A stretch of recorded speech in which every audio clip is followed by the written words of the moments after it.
Hello everyone and welcome to our mid-season review of the Ladies Premier League, proudly brought to us by Brown Brothers Prosecco. So thanks again for their sponsorship. The ladies have enjoyed a glass or two at the end of their rounds.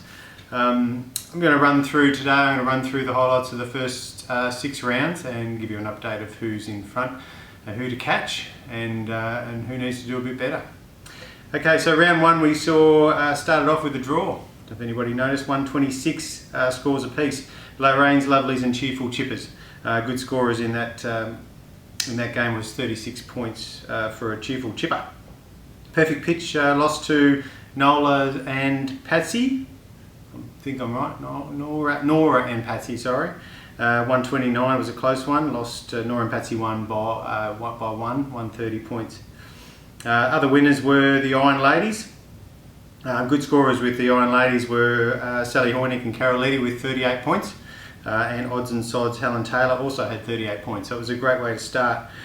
We did start with a humorous story. Young Pam Taylor and the Iron Ladies, she apparently hit a ball on the first hole. I think the sprinklers were going or something of that sense, and a ball might have gone through a sprinkler and got a little bit wet. She got to a ball and she thought it was her ball, but it didn't have the name that she wrote on it. So then she wrote her little name on the ball. I think she just wrote Pam. So then she proceeded to think, oh, this ball doesn't have Pam on it, but it did go through a sprinkler. Maybe it just washed off, almost like a magic sprinkler sort of thing. Anyway, she kept playing. She did bluff her partners into saying that, yeah, that was her ball, and therefore her partners are fairly gullible for that. But then she kept playing, and I think about 7 holes later, Di Phillips came up to Pam on a hole that was near hers, and she said, I think I might have your ball. I found it on the first hole. It had Pam on it. Pam said, that's amazing how a ball can go from having no name to a name and all of a sudden it's there. So I'm not sure what happened. She didn't register in the score, so I'm sure she would have been penalised 48 shots or something for that error. So I think did they win? I'm not sure. I just read it out, but let's have a look. The Iron Ladies did have a win, but her score didn't count, which was thank goodness for that. There would have been uproar if it had have. So for round 2. We had the Lorraines Lovelies they defeated Nora and Patsy. Good scores for no good scores for them. They had 107 to 95, so nothing to be noting about. 111 to 100 Cheerful Chippers, and a funny story about Ruth as well. She lined up on the hole and noticed there was a black swan in the middle of the fairway. She didn't say anything before she hit off, but in her own mind didn't really want to hurt this black swan. It was a beautiful looking creature, and they are. Black swans are wonderful creatures. Anyway, she hit a beautiful shot, but it did miss this black swan, which was great. She said to a playing partner, or a playing partner said to her, great shot, Ruth. And she said, I know, it made me concentrate, that black swan, to make sure I didn't hit it. And anyway, Ruth, her partner's with slightly better eyesight than Ruth, then proceeded to tell her that it wasn't a black swan, it was a standing sprinkler. So she was a bit crushed, but anyway, maybe she should aim at black swans more often, Ruth. And then to go on with that story, the day before, or 2 days before, she was sitting in Horsfulls. I was taking my daughter in to have her eyes checked, and Ruth was in there getting her eyes tested. So I hope that whatever the optometrist did to Ruth wasn't instant, and there was a couple of weeks grace, because the black swan didn't actually exist. It was a sprinkler head, and the ladies in her group thought that was particularly funny. So she didn't score very well, as noted. She can't see a sprinkler, so therefore she'd have trouble with the golf ball as well. Pitch Perfect had a great score. Probably the best of the week was 128, and they defeated odds and sods. Good scores were 33 for Helen Henderson, and Mary Collins and Dale Hall had 32. 8 Tarts defeated the other way around. Lee's Legends defeated 8 Tarts. And good scores there were Dos Dinsdale, but it must have been a hard sort of week. Scores were a bit low. So, okay, round 3 saw the match between Lorraines Lovelies and Iron Ladies. The Iron Ladies came out on top on in that instance. Then the Odds and Sods defeated Nora and Patsy. I haven't called them as a winning team very often so far yet, but Odds and Sods with a good score from Ann Velt was 36 points. Then Pitch Perfect just narrowly defeated Lee's Legends. It would have been a great match. Dale Hall had 39, so obviously she got her team over the line over Lee's Legends. 127 to 124, Fairway Fillies defeated 8 Tarts in week 3. A good score there was Joy Adams with 34 points. So early favourites for the Brownlow thus far. Melva Howe with scores of 37 and 33. Dale Hall's done well with 34 and a 30. Susan Hull had a 30, but also I failed to mention Susan's score. She was involved in the bye. She's had 39 points, which is I think the best score so far for the year.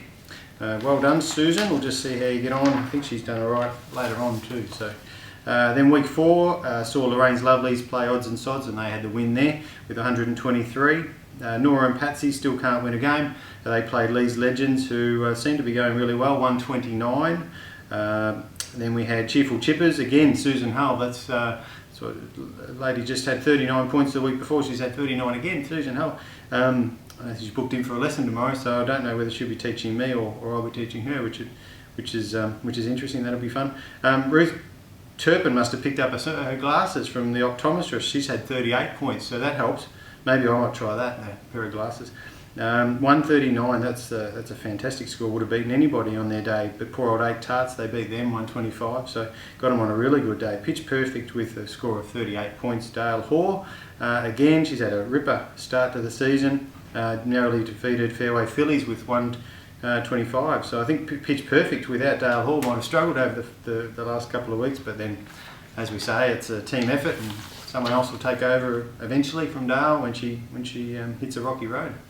Round 5, we saw Lee's Legends again win with 124 over Odds and Sods 118. Good scores there. Margie Pete had 35 points, but typically looking through the scores with Lee's Legends, they're pretty consistent across the board, which is a handy thing to have in this competition. Iron Ladies have done well with 125, beat 8 Tarts, 102. This is in round 5. Then Fairway Fillies had a win. Marg Mould had a good score for them. 34, 114 beat Nora and Patsy for 102. A good average going of about 100. Not enough to win anything really. Lucille George tried hard though, she had 36 points, so a good effort. I think from memory I had noted that there was only 3 players played for that team, so maybe the issue is they're getting them out on the park rather than their golfing ability. Cheerful Chippers collapsed a little bit. Poor old Susan Hull had 27 points, but again it was a tougher day. They were defeated by Pitch Perfect. Marie Collins stepped up for Pitch Perfect. I think Dale might have worked or she had a day off. Marie Collins had 35, so she stepped in for Dale and got the job done for the Pitch Perfect team. Lorraine's Lovelies had the bye. So then we come to yesterday's round. Beautiful day on the course, and the course was awesome. Lorraine's Lovelies were defeated by Lee's Legends, who can't seem to lose, 129 to 124. Then Fairway Fillies was 135, defeated Odds and Sods 132, but great score from Elaine Roberts, 39 in the losing team. Pitch Perfect with I can't say the best round or the best score of the competition, but nearly 144. Pitch Perfect defeated Iron Ladies 125, and the best scores I just see here, Marie Collins again with 37 and Felicity Douglas also 37. Well, that's +1 in real terms, but it does convert back to Stableford scores if you're wondering.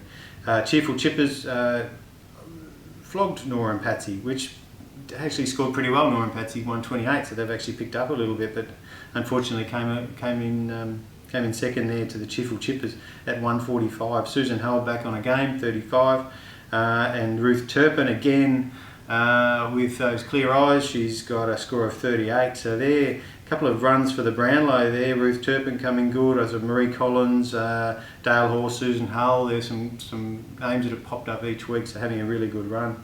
Okay, ladies, that's about all I've got time for today. We have got the Lady Beginners Clinic starting on April the 24th. If you know of any ladies that have been talking about golf for a little while and wanting to give it a go, it's on a Monday morning, 9:30 till 10:30.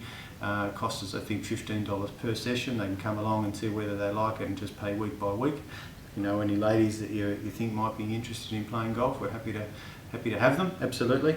Juniors start later this month on a Tuesday and a Sunday.